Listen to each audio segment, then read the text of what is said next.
Welcome to the Encore Audio Archives YouTube channel. I'm Taper Dave, and this is my channel. I've uploaded hundreds of talks here that I've recorded at meetings in West LA, and I've also recorded conventions starting in 2013. I've got a bunch of those up. And Walt and Mary Murray, the original owners of Encore Audio Archives, started the company in the 80s, and Walt recorded Joe and Charlie's and a bunch of stuff down in Vista, California. My sobriety date is June 20th of 1994.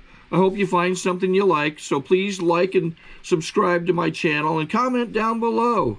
If you want to hear something that I don't have or that you don't see, I'll see that I get it.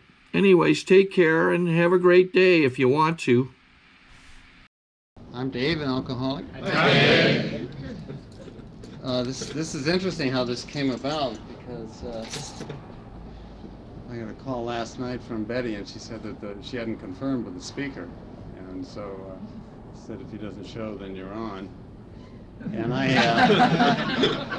I worked a late gig in Dana Point last night, and I got to bed about 20 after 2.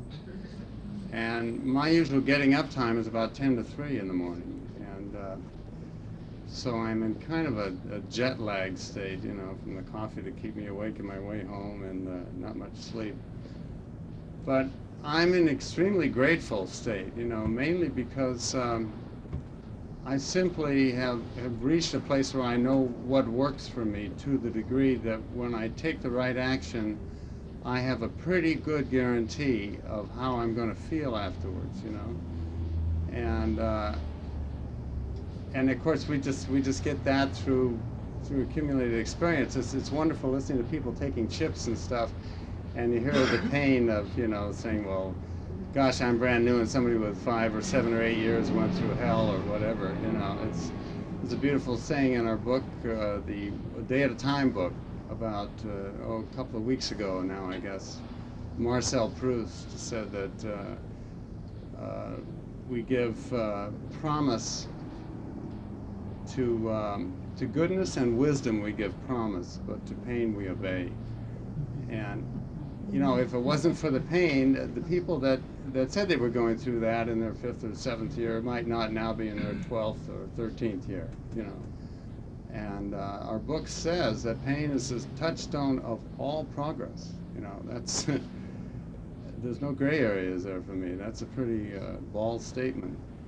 And I'm in a place, at least today, where I can say I'm grateful for all things that have happened to me. I'm grateful for all teachers and teachings in this and past lives, or however you understand that or don't understand it.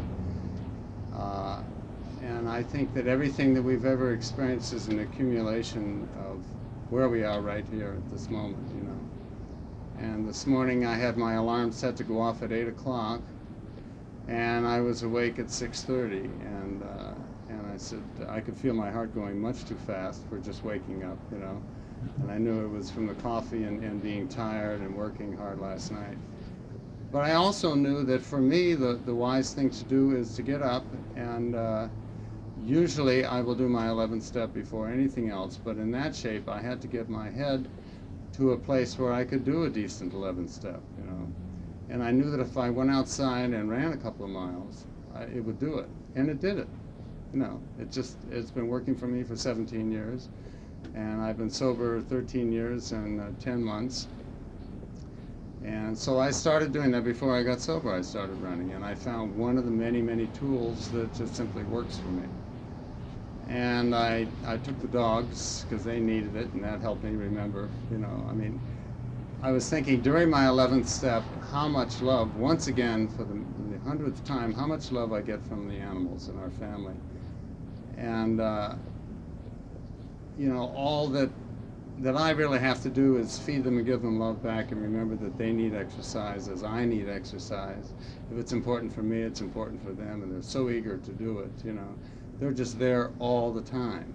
They're just there all the time. And that, to me, is an example of what God's love offers me. He's there all the time, simply all the time, you know. And so it's a pleasure to take them out and share my wake-up with them, you know. And I came back and I had a beautiful 11th step. I wrote about something that I have been thinking about.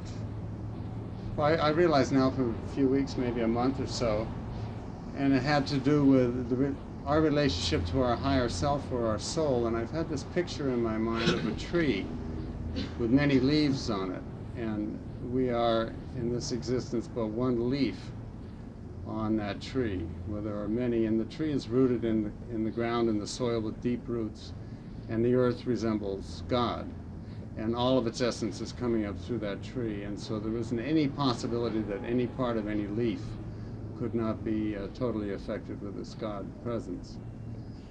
And I also believe that we can communicate with other leaves on other parts of the tree, other parts of ourselves.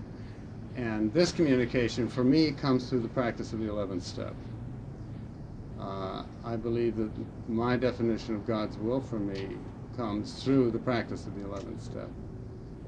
And you may say, well, he hasn't even talked about step 1 yet, you know, gone right to 11.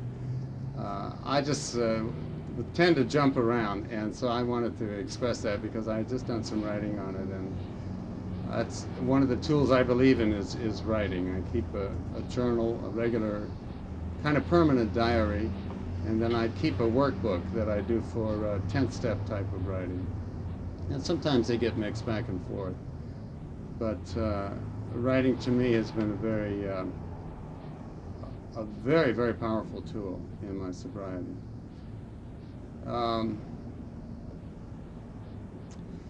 Gee, what can you say about getting here in the first step? It really is, it's been said so many times, and it really is surrender. For me, my condition was atheism.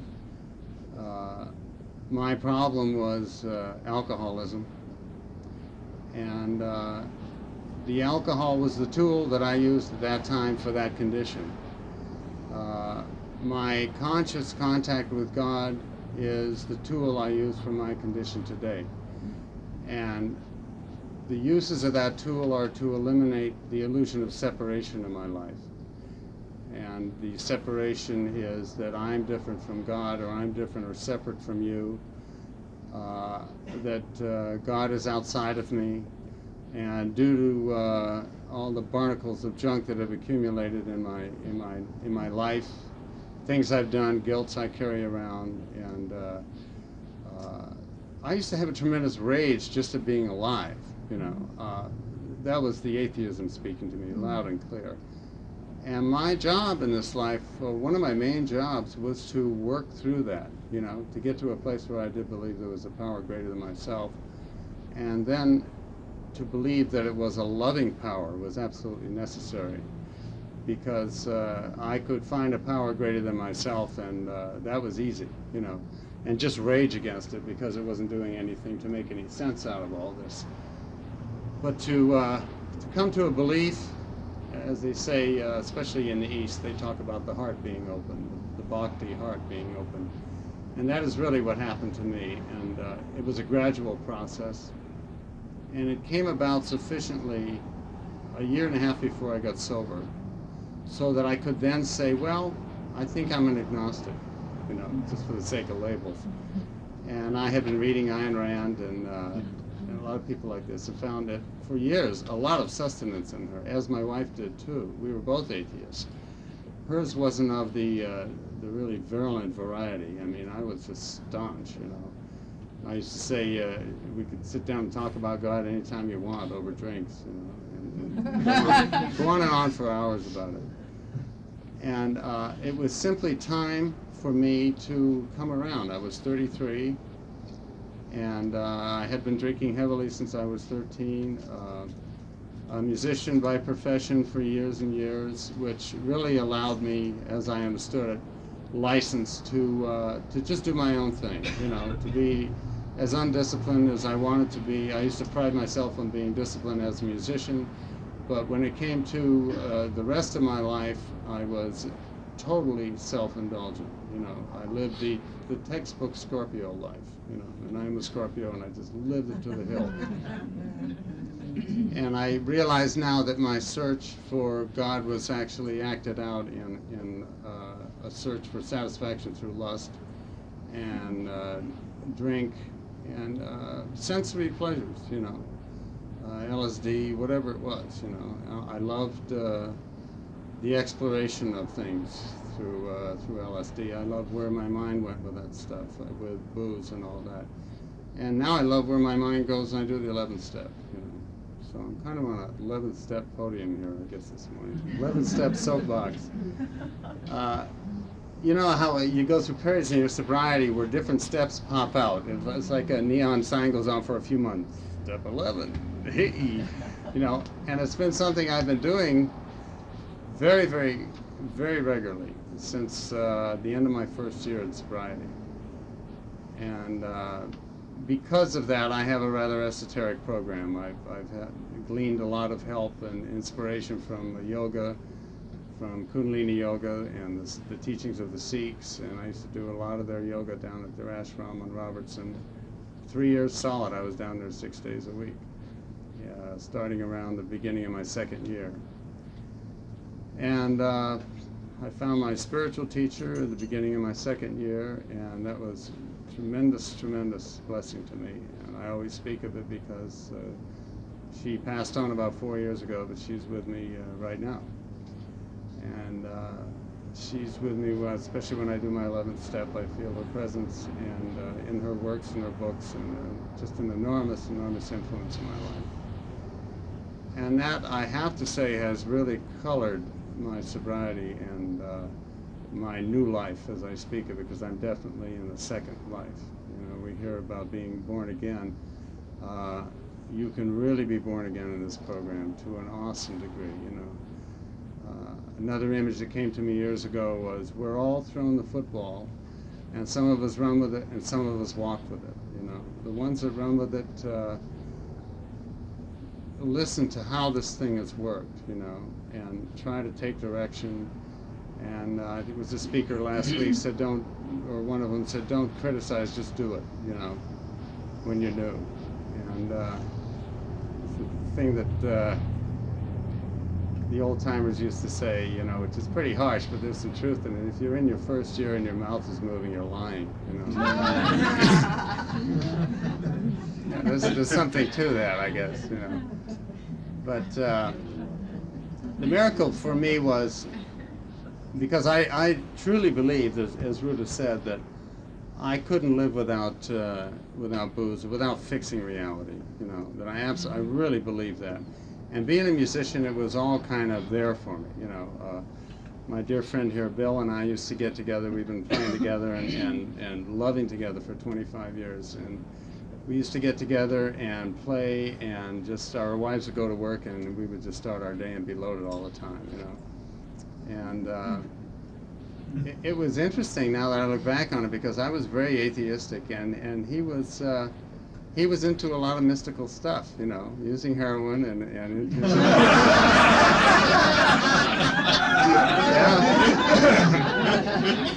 It was great, but it's interesting to me how some people, you know, some people have God. I mean, it is strange for me now to think of somebody having God, having a feeling of faith, and yet practicing their disease, you know. Because for me, the disease was a direct outgrowth of that hole in my gut through lack of faith, you know. So when I talked to someone who had faith in God and had that kind of natural mystical sense, I had the mystical sense, but what I needed was love. I guess that's what I'm trying to say. I needed a sense that there was love in the universe, that there is something, a cement that holds this together, you know. And I was reading in one of the books by my teacher a couple of days ago that love is angelic steel. Well, I couldn't, you know, ever imagine finding it anywhere any more beautiful than that, because if we don't have angelic steel here, I certainly couldn't name it, you know. It's been a tremendous trip, you know. I guess the last time I spoke here was January of 85. And it always sounds like whenever I speak, I'm saying, well, this has been the best year ever, the most interesting. And it always is, you know, because the stuff is always coming up. The challenge to me, as I say so frequently, is at this point in my sobriety, and has been for many years, is not to keep the plug in the jug. It is to live in the now. It is to accept life on its terms as it is presented to me. And knowing deep and full well, and I pray that I shall never forget it, that I am an alcoholic, the plug in the jug is always the top list of my priorities on a day-to-day basis, you know. Have to keep the plug in the jug. I must stay sober, you know, and clean. And if I can do that, then it's much easier for me to accept life on life's terms. And life is always presenting me interesting little things, you know, which it does with all of us. And I try to accept it and watch it unfold, you know. There's a beautiful saying by Simone Weil, and it happens to be 12 words. And it is that love of God is pure when both joy and suffering inspire gratitude. This to me is the essence of acceptance. You know, whatever comes down the pike, and working 11 step really helps with this. It gives you, through meditation, you get a chance to kind of step away from your physical body. And I have a sense of being over here, in back, just behind. And when things come up, I'm trying to practice this more. Situations that feel uncomfortable, or a phone call and I may kind of recoil from it, or feel fear about making another phone call, or going somewhere or doing something, just try to watch myself doing it, you know. It's like an actor watching himself on the screen. Just watch with a dispassionate mind, watch yourself doing it and say, are you accepting this opportunity with negative energy, thereby separating, or are you accepting this opportunity and this experience with positive energy, thereby integrating? And if I believe in God the way I feel in my heart, you know, because this heart is overflowing with tears all the time, the white tears of love for God. It sounds corny, but it's the truth. The tough part of that then, can you walk like you talk? You know? Can you walk like that voice inside of you says, you know? And so then I have to look at myself and my experiences as they come up, with you, with people in the street, and the whole thing, and watch how it's unfolding. A lady called me for a massage about 4 days ago. I didn't remember her name. I'd worked on her once about 6 months ago, 6 or 7 months ago, and I'd forgotten. I didn't link the name up with the person. And at that time, she had given me a check to work on her boyfriend, and she said, he'll be calling you. And he didn't call. And this went on for a few months, and he didn't call, and sometimes that happens, you know, and people don't put body work or their physical body in very high priorities, which to me is important because that's part of the balancing process I'm interested in. And she called up for a massage, and she booked it. And then the day before she was going to do it, which was yesterday, she called up and said something's happened and she can't afford it. And this was early in the morning when I got this message on my machine. And I had just gotten up, and I went into the bathroom to do my 11th step, and it dawned on me, you're not going to charge her for this. She's already paid for this, you know. You have an opportunity now to, and I talk around different things, but I learned, as I said, from different sources. Being a Scorpio, one of the issues is not what people always say, sex and the occult and mysticism and things like that, death, you know, transformation. These are all very big issues. There's another one, though, that a lot of people don't know of, and it's dealing with other people's money. Mm-hmm. And that's one of the blessings I got from astrology. And it caught me to pay attention to this. And I said, she's already paid for this. And she hasn't mentioned it. She's very likely forgotten it, or just waiting to see how I'm going to react to it, you know. So my decision was made. She had lost her job. She didn't have the money. She very much needed the massage, and it was a whole cathartic experience for her. She was saddened by the loss of the job. She just wept on the table and just totally let it all out, man. It was the most wonderful thing that a masseur or anybody who does body work can experience, is to have somebody trust and let go that much, as I'm sure Bill knows, to just let it hang out, because it goes much beyond physical work. So that was a blessing that I'm very grateful for. Another thing happened recently. I had sold, in my medical supply business, I had sold some electrodes to a doctor, a medical group, and it was kind of a new item for me. And after I was writing it up, and I thought, gee, I think I really overcharged them on this. I didn't feel comfortable with it, you know. My conscience was kind of ringing the bell, saying, is this cool? You know, how do you feel about this, you know? You got a pretty big profit there, Jim. And I didn't act on it right off, but it stayed there loud and clear. And as I'm trying to be more and more honest in my life and all my affairs, as we say, we work these principles in all our affairs, I listened to see if it's still going to stay there. It stayed there, you know. And so I had to change the invoice. I didn't call them up and say, I'm going to lower your price, which makes me look like the good guy, you know. I just dropped it down to a range that was much more comfortable and much more reasonable, you know. And that was another lesson for me, because I went through a summer of one of my worst character defects, gang, fear of financial insecurity. Let's hear it. And it got worse as the summer went on and on and on.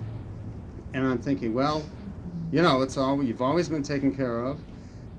In your heart, you really believe that you always will be taken care of, you know, because I believe that my job is not really money and to be in the world. It's to be in the world and not of it, and to do what we do here, which is love.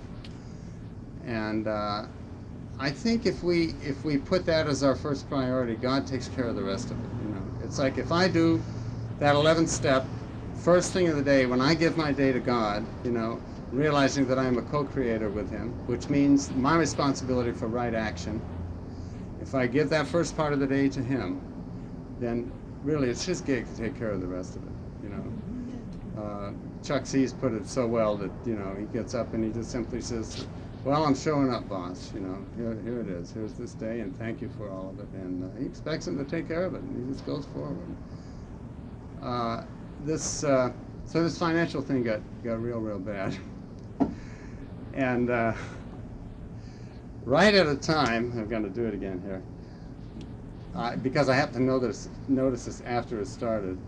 The sun goes through all the houses of the zodiac for you know, a month each. And as it hit my second house, which is finances and income, boom, the doors open.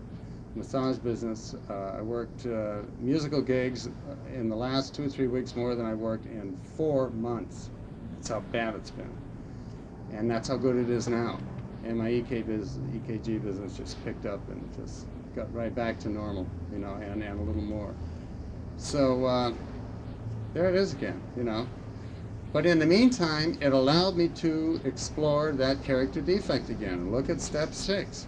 Was I entirely ready to let go of these defects of character, which we explore in step 4. So he's getting to it, he's just going backwards. You know, you can't work step 6 if you haven't written down what the character defects are in step 4, obviously.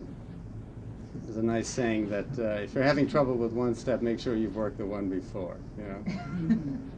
And so, dealing with the now again, I'm getting everything I need as far as instruction on how to live God's will for me, and it's coming every single minute if I'm aware enough to see it.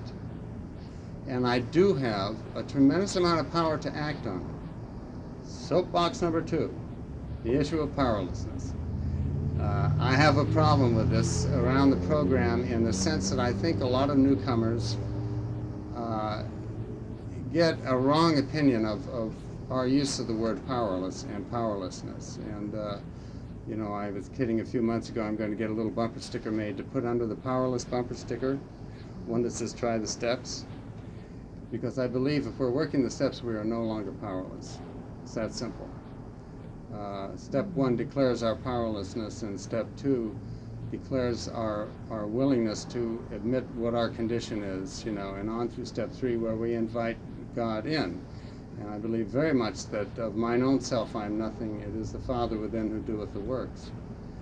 And what did Bill W. say in Bill's story, chapter 1? He says that an alcoholic must seek a power greater than themselves all the time, on a daily basis, you know. And the thing that we're given a day to reprieve, contingent on the maintenance of our spiritual condition. For me, I'm uncomfortable with maintenance. Although I do get in points where maintenance is fine, and I'm very, very grateful for it. But on a general basis, I really, really like to expand more than just maintain. There are 3 principles that I'd like to share with you that I heard about 2 years ago that have really, really greatly influenced my life. And these came through a channel spirit named Dr. Peoples. And they're very common now in the metaphysical community. And one is the loving allowance of all life in its time and place, beginning with myself.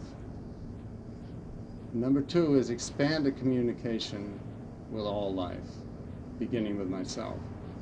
Number 3 is accepting responsibility for my life, which includes all my thoughts and emotions, and knowing that I am always a creator, never the victim. Thereby is our thing of power. That I believe that we are co-creators with God.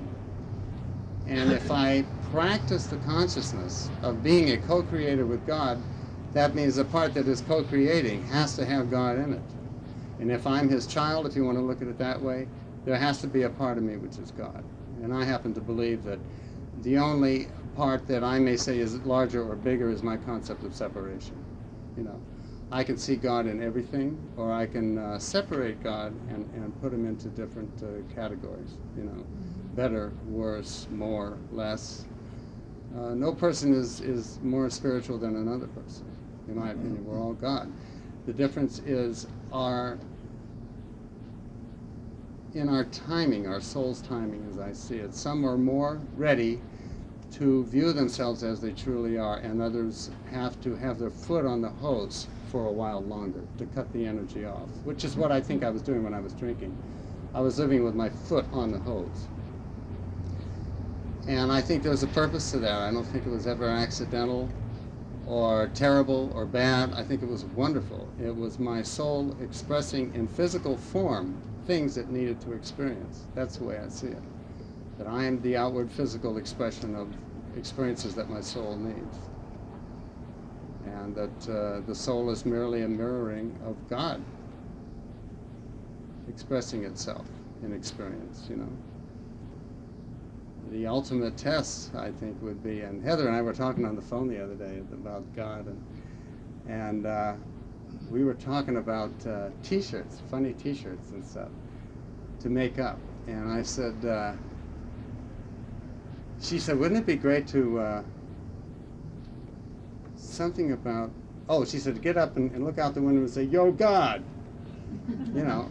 And I thought, how about looking in the mirror and saying, "Yo, God"?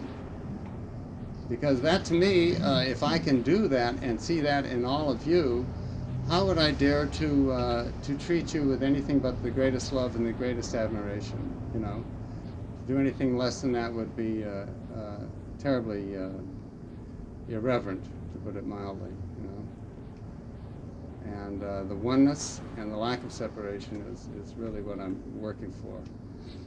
I'm seeing tremendous blessings all through my life. My wife has 6 years in Overeaters Anonymous. Absolutely flowering this last year. Absolutely flowering. Tremendous changes going on in her life. She's quitting a job that she's had for 7 years that is a killer job, a stress city to the max. And she is so happy. She's actually going to have more than a week, probably a couple of weeks or 3 weeks, we're not judging it in one way or another, off, where we can spend time together. We've been married 27 years, and we have never spent in our new life of being sober and abstinent, we have never spent more than a week, you know, without her working. You know, my whole philosophy when I was drinking was, I'll be the artist, you pay the rent. That's a heavy gig. And she did it. She did it. We just kind of bumbled along, you know, like that. Heather always wonders, she says, "Guys, you guys are amazing. How did you do it? How did you do it?" Well, you know, we started living together when I was 18 and she was 21, and we got married 6 months later, and we didn't have any of the tools that people use now for relationships. You know, when that word came along, we laughed about it for ages, you know. We just stumbled along, and now we see that it was absolute destiny that we were together, and that we've been together many times before, and there's tremendous closeness there, you know. And Heather's life is extremely interesting to follow, and a beautiful example of using tools and working this program, and using the book and really working it hard. And many, many blessings in my life. If you're new here and it sounds like this is pie in the sky, it really isn't, you know. It really isn't. And if you can try to just do that little exercise of standing back and watching yourself. For me, it helped a great deal. I remember when I first met my teacher, she opened my eyes to the possibility, and coming from her, I believed it, because my heart was very open to her, of angels, angelic helps, and a lot of activity in spirit that's with us all the time. And I really, really believe in that very strong. I don't think there are any accidents. And the way things work out, I worked this job last night. I was a little bit nervous about it. The woman called me a few days, like a week ago, to put a band together for a Saturday night, you know, in Dana Point. That's hell and gone, way far away. And you're going to get guys to go there? And I happened to call the right people at the right time by asking a lot of questions and making a million phone calls, and I got the perfect band together. The woman was tickled pink, you know. And that to me was God at work. I mean, I could run a little imagination trip on it and see all the little angels connecting with this, that, and you know. However you think of it. I think the more childlike you can be about this thing, the better. And by being childlike, it gives you a chance to look at your childishness, which is what we're here for, you know. And anyway, I'll shut up and we'll have the 7th tradition. Thank you very much. I can't be open and accepting enough to be able to sit down for however many minutes and meditate. How do you prepare yourself for the 11th step? How do you kind of get into that state where you can be open and accepting? I mean, obviously there are days where it just isn't there, but is there something that you do to kind of get yourself ready for it? The question is, how do you prepare for the 11th step and to be ready to be open and accepting? One of the reasons that I did this pretty heavy commitment to yoga when I was new in my first, starting the end of my first year, I found that it helped me to calm what in the East they call the monkey mind.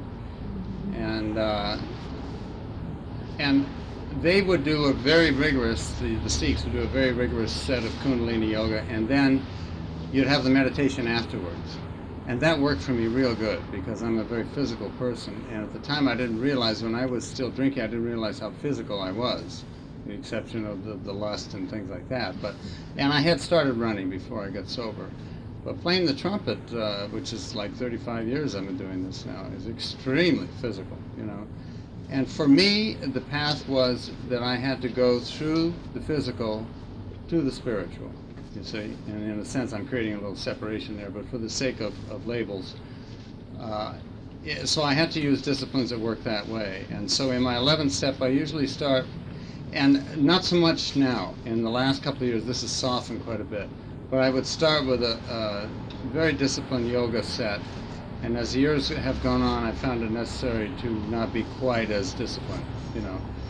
And breathing is very important, breath of fire and several different breathing exercises. And usually try to get a sweat up or something like that. And then get the head centered, get the head where the body is real important. And then start the meditative process, which can be done through any number of ways. If the head is spinning around, there's a lot of techniques you can use. You can candle gaze. You can think of the chakras. You can go through the chakras, going from the bottom to the top, connecting them, thinking of them in terms of colors and blending. You can use crystals if you believe in that. I always start with prayer.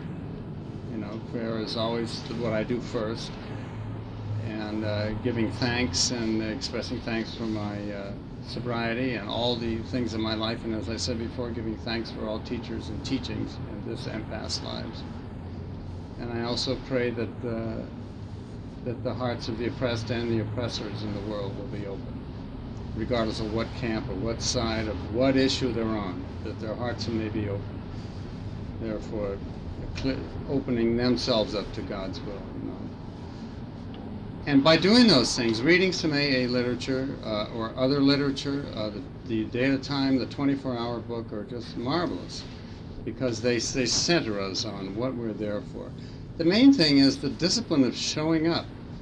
You know, I also read something the other day by my teacher. She said that to find a disciplined person is like finding a pearl in a hen's egg.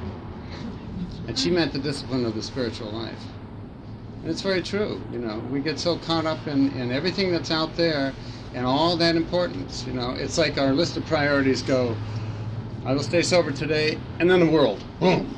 You know, all the stuff in the world. You know, go right to matter. You know, right to money, people, places, and things. You know, well, stay sober, but take advantage of the opportunity of the consciousness of sobriety. Expand or expire. You know, I'm the slogan dude. I got them all over the place. I believe in them. I mean, I got them in my car. I hear a new one. Boom. It's at the red light. I'm writing it down, you know. Whatever you need to do to remind yourself of who you are, what you think you are, you know, your relationship to God is what I mean when I'm saying, who are you? What do you think you are in relationship to the Creator? Whatever it is, his kid, a leaf on the tree, you know, whatever your concept is, go with that concept and work with it. And that opens the channels. Because I believe we have our guides in spirit, our angels are just waiting for us to go from the willingness to show up. It's my bathroom for me. That's why I do what's called sadhana. Sadhana meaning spiritual discipline.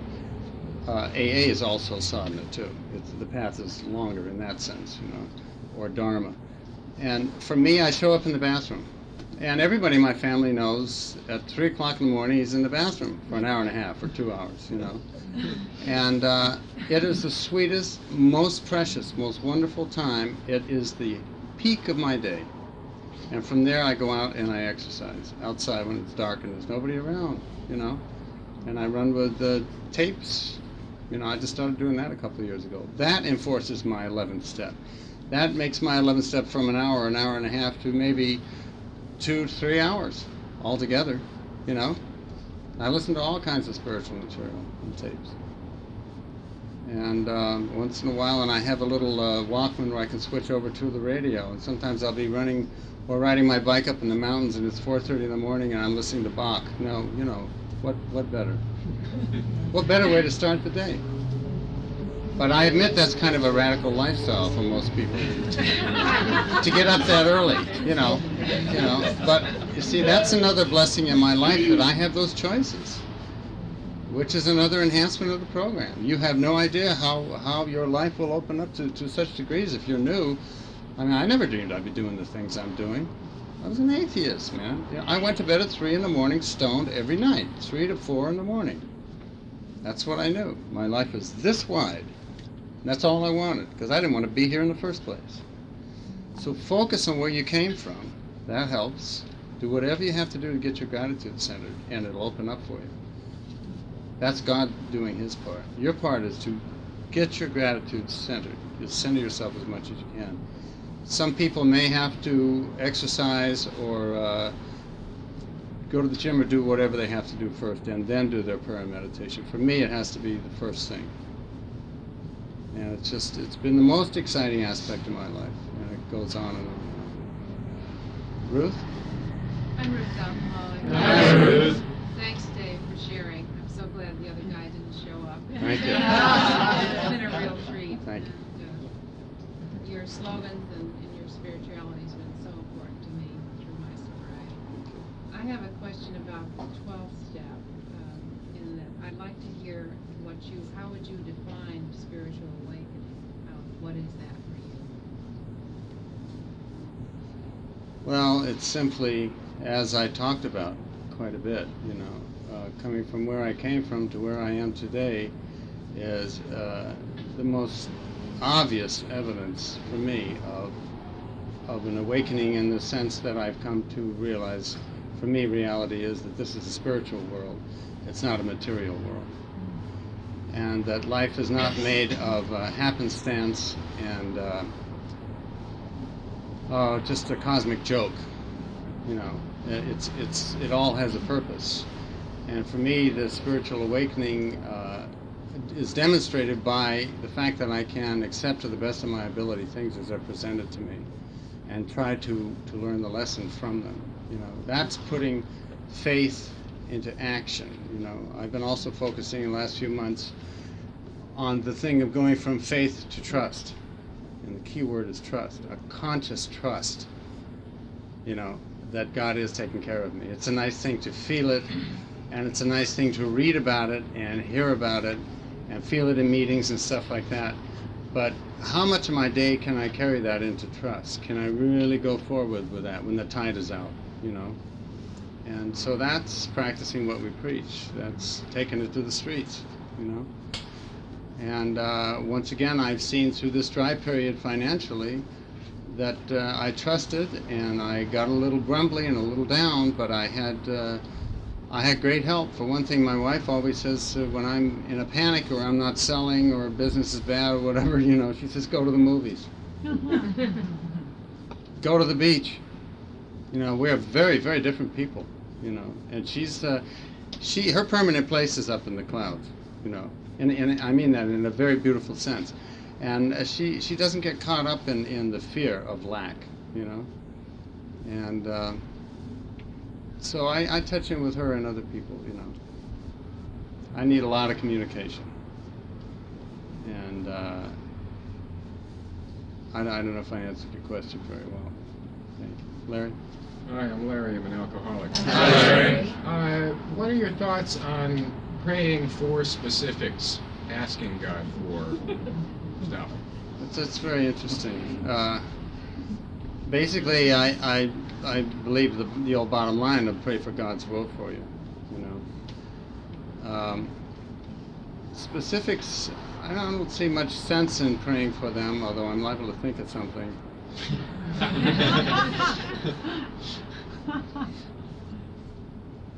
The specifics I pray for, and I have prayed for the last year or so especially, I've wanted to get back into more professional work as a horn player. And I've got a new horn and I'm quite enthused about it. And I feel my spiritual energy really, really coming out in that direction now. I feel a lot of assistance, and I mean that, spiritually, coming through that. And so I have been praying to give some of this energy out. You know, I stay home and polish this thing for years and years. And Bill is in a way in the same boat. We talk about this and we share this. You know, we get together and play just the two of us, and you'd swear there's a whole band there. It's this oneness, this beautiful thing we have. You know? And I just like to give some of this joy that we have away. You know, just get it out there. And now I got this jazz gig I'm going to as soon as the meeting's over, by the way. And what was your question again? Specifics. Yeah, praying for specifics. Now that to me is a specific that's okay, because I'm giving of what Spirit gives me, you see? So I'm sharing the spirituality. Anything that you can do to share love, to be of more benefit for God's work in the world, that's a specific worth praying for. And I accept the fact that each of us is getting God's will in a very unique way. Your way will never be mine, and mine will never be anyone else's, etc., etc. And I believe in the saying that God doesn't make garbage or extras or any of that. And another one I like very much, that there is no path. We are all paths. There are as many paths as there are people. And I believe in that very firmly. So specifics, it's kind of a hard area to generalize about. I don't believe necessarily in specifics for the big house and the car and the great job and fame and people, places, and things, that kind of stuff. It really gets in the way of your destiny, I believe. The spiritual unfolding. Yes, Bruce? Bruce, alcoholic addict. Hi, Bruce. So I'm not sober yet, but 8 months ago I was drinking vodka out of the bottle at nighttime, and my drug of choice is pot. I smoke pot. I've been smoking grass every day for about 18 years, like the first thing in the morning for the past 10. And so I'm like, got all these things in line now, all these things to help me stop. Therapy now, which helps a lot. Lined up things with my friends who are also in the program to go to meetings with them. like right there. I'm like right on the very edge of the whole thing, and I'm looking over the edge, going, oh God, I'm still really scared of it. And I'm down, I've weaned myself down to like one puff of grass a day. One puff, and I put it down. I said, that's it. Or like a beer, one beer. But what is it? I mean, what I want to ask you, and the rest of the people here, what is the deal? I mean, do you say, even though I'm scared to death, today is the day I'm going to stop and not do it? Or do you get to a point where you're so much more comfortable? Because 6 months ago, I was frightened of even coming here. And I'm going to give myself a little pat on the back for even raising my hand right now and asking this question.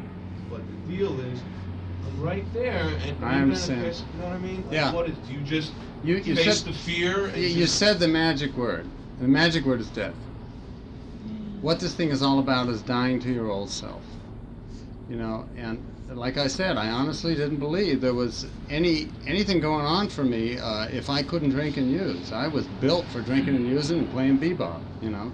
I had geared my whole life around it, booze, broads, and bebop. And take that all away, I was scared to death, you know. But now for me, I gradually came around to a belief in a higher power sufficient that I had enough strength behind that I was willing to take the plunge. Another interesting thing is the beauty of the disease. It's progressive. It will proceed. As long as you continue using any substance that's going to get you high, the disease will continue to progress, and it always wins.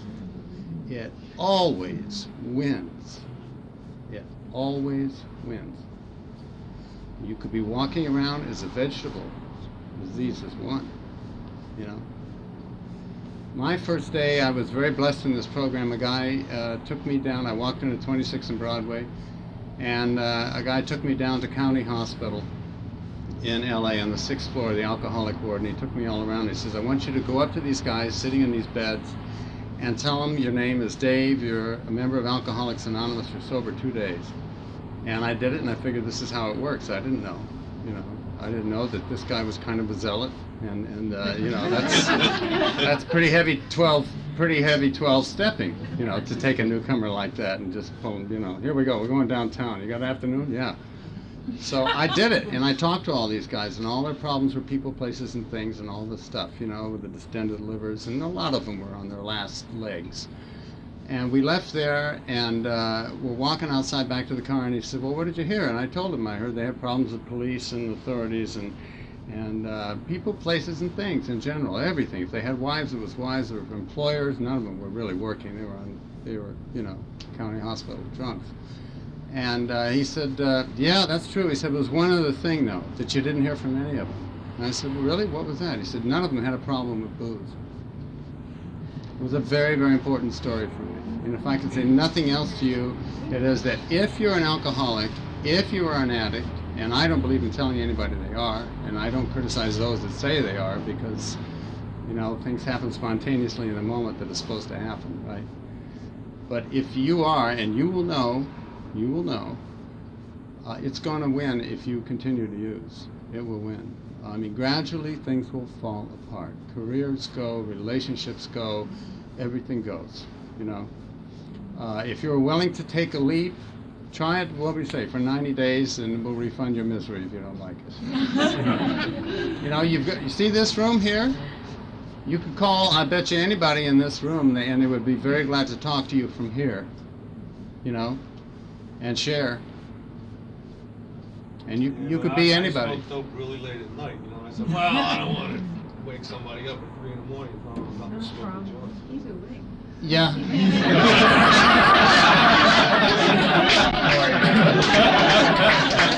You're busted now.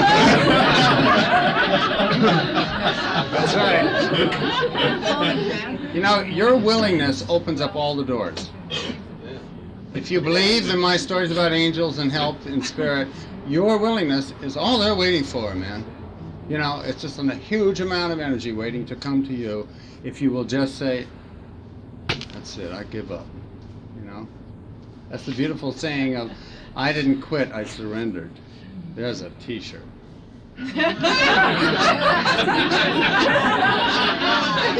Surrender is the name of the game. We win by surrendering here. They don't understand that out there. Don't ever tell them that. They'll say, sure, it's time for the bin, you know. But we win by surrender. That's what Christ was talking about. Yeah. You know, it's love. Open your heart. Open your heart. Yes. Hi, I'm Lee, addict alcoholic. Hi, Lee. One of my big issues is in letting go, especially when I know something's not good for me. And vernacular of the day, I'm a tenacious crab, and I'm particularly clinging on to things. And I'm just wondering what you use in terms of transferring that negative to positive energy, and how you go about doing that thing called letting go. Well, as I stated over and over, for me it's very important to balance my activities every day. I balance the physical, the emotional, the intellectual, the spiritual. My work, my play, and my physical stuff. I do my physical stuff early in the day. I do my 11th step and I start immediately with some form of physical exercise or several forms. And once I start, I've been doing this so long, my body just clicks right in. It just clicks right in. And I can literally, like if I'm running, I can run a half a mile, I can run a mile, and sometimes I've done this. I said, it's changing. Running can be a very meditative experience. And I can simply say, my God, it's changing, and I can feel it going from 80% negative and it's just coming like this. And you know why? Because the body's built to do it. It's built to do it. It's built that way, man. God gave us that. He gave us endorphins and all the stuff that changes our mood from positive to negative, that we don't have to change our date over either. It's ours to use. That's one thing I would really look at in your routine. Are you physically honoring God's temple, which is your body? And for God's sakes, make some retribution to it. We beat the hell out of it. We come here, and you rarely hear speakers talk about that. That's been an extremely important part of my sobriety. And my body has paid me back 1,000-fold. 1,000-fold. I now have discovered recently that I have a degenerated disc in my back. I've been running on the roads for 17 years. So I'm switching to bicycling and some swimming, and I'm just not running back-to-back days. And I'm managing it. I'm learning a lot of stretching. I'm learning a lot of things that are helping me to help others. Every time I get any kind of injury, which has been very few, I just turned around and multiplied the effect of it to help others. Pick a lot of brains, find out what works for me, and then share it. But your body's built to help you on that. We could talk about that some other time if you want. Yes, Patrick. Yeah, John Patrick. Hi, John. Thank you, Dave. I enjoyed your talk, and I enjoy you as a person. I just more or less wanted to make a comment rather than a question, as far as like another obstacle that we could go through, and I could identify with what who said there about wanting to call somebody late at night, like I don't want to bother them, and this and that, and all that. I've gone through that, and I still do. But I got a telephone number that you can call 24 hours a day, and that's what they're there for, the central office. Yeah. And it's on the front cover of the directory. Yeah. And I kind of used to tell people, in private, that it's one of maybe the most important telephone number they'll ever have, because that's why people are there. If you ever worked the 12 to 8 shift at central office, you Very important. want somebody to call. Yeah. I'll just mention that for the sake of the tape, that John reminded us that the central office is there for us as well as the suffering drunks who are out on the street. If we ever need to call in the middle of the night, they're there. There's somebody there. Yes. Hi, I'm Carol Alcoholic. Hi, Carol. I have a question. I don't know how to put it. As I'm listening to you talk, I guess I kind of want to ask you if you're doing what you're doing because you want to be doing it, not because it's the only thing you know to do to feel good. Like, first of all, I hate the word boss. I've never been into that compulsive sexuality thing. And I used to compulsively exercise and I couldn't stop. And I had to stop because of injuries. And I was getting the drug in my brain, norepinephrine. And it's like antidepressants, And now I can do both freely. I don't have to get undepressed by exercise. I can do it. And I find for me it doesn't work to get the approval of some critic in my head, or my mother in my head, or the program, or some sponsor. I stay away. It's like I try and live from a mature structure in my heart that I'm getting my own approval. Do you feel like in everything that you're doing, it's really what you would be doing, or it's the only thing you know to do, not to kill yourself? Do you know what I'm saying? Yeah. I'm not a very depressive person, you know. I don't feel that desperate in my life, really. I tend to work through things fairly fast, and I haven't had long periods of deep depression, largely because of these routines. Now, when I feel I'm doing a routine because there's nothing better to do, that's a good time. See, I really maintain that if you keep an honest, really honest 11th step, there's no way you're going to escape that stuff. It's going to come up, you know. It's going to say, I've gotten to the point now that I may run and then go to the gym, or I may just go to the gym and I'll walk in and stuff I call junk is coming out of the ceiling and it's so loud I can hardly concentrate, and the energy in the place is just not there for me, you know. And I may do a few things and I realize, no, it's not turning around. I don't belong here, you know. And it's okay to leave, and I'm getting more and more flexible with that. And that means that I need to be quiet. I need to nurture myself. My child wants to be a little quieter. He's not willing to go out and play with the guys pushing iron around, you know, and to get into that energy, which I love. You know, it's great. I love the fellowship there too, which is new for me. That's a lot of growth for me, you know. And I think if you do the 11th step, everything else is revealed. I honestly do. It'll reveal how to work the rest of the steps. It'll reveal the places where you're cheating yourself in your program. So you're saying that you feel like you're not in bondage to your program that's Band-Aid. You feel like it's from your soul and it's what you want to be doing. It's creative and you're mature and independent, and it's your thing. Yeah, it's a holistic approach to my life. You know, to honor my body and to do everything I can to live as expansively and as totally as I can. You could really say I'm a perfectionist, and we knock that word around here a lot. But I don't see anything wrong with it. If you're living a spiritual life, that's what perfection is all about. If you read all the literature, all the scriptures from ancient times, they're talking about striving towards perfection. Our book says it too. You know, it's not always comfortable, but you know, there we're back to the thing of pain, the touchstone of progress. It's time for me to hang it up, and I thank you very much. I think we got a great talk going on here. Thanks for watching the channel. Taper Dave here. Just curious, do you think this is better than Zoom? Okay, this is how I prepare my drone for launching. I like to do it inside the cab of my truck so I'm not standing outside in the weather. To install the joysticks for control, up and down, right and left, powered on. I have an Android phone that I use to connect it to the drone with. And it's actually controlled through the iPhone, through an app. Oops, wrong way. It's actually controlled through the iPhone, or through this Android phone, through the app. It's actually controlled through the Android phone, through an app, and you connect it through this short connection right here.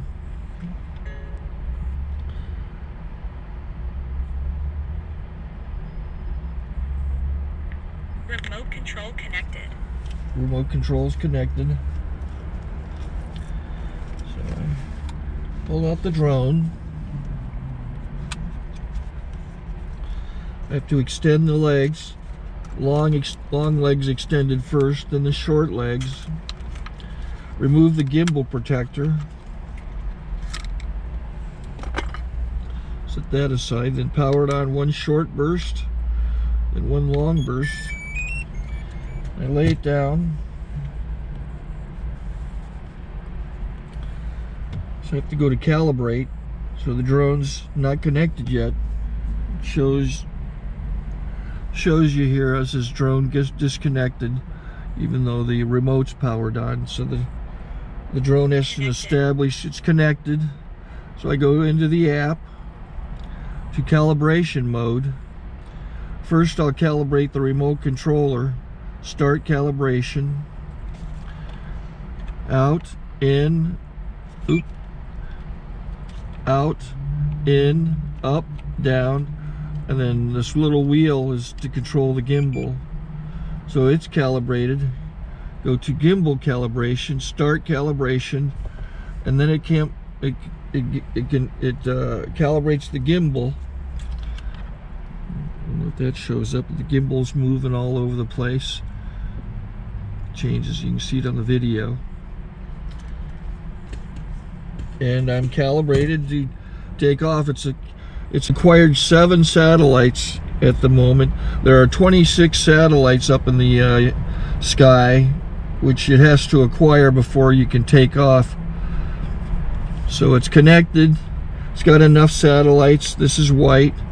I can go to press this little arrow button, swipe right to take off, and it would start the motors if I slid this to the right. But I'll wait till I get outside. Don't want to do it inside.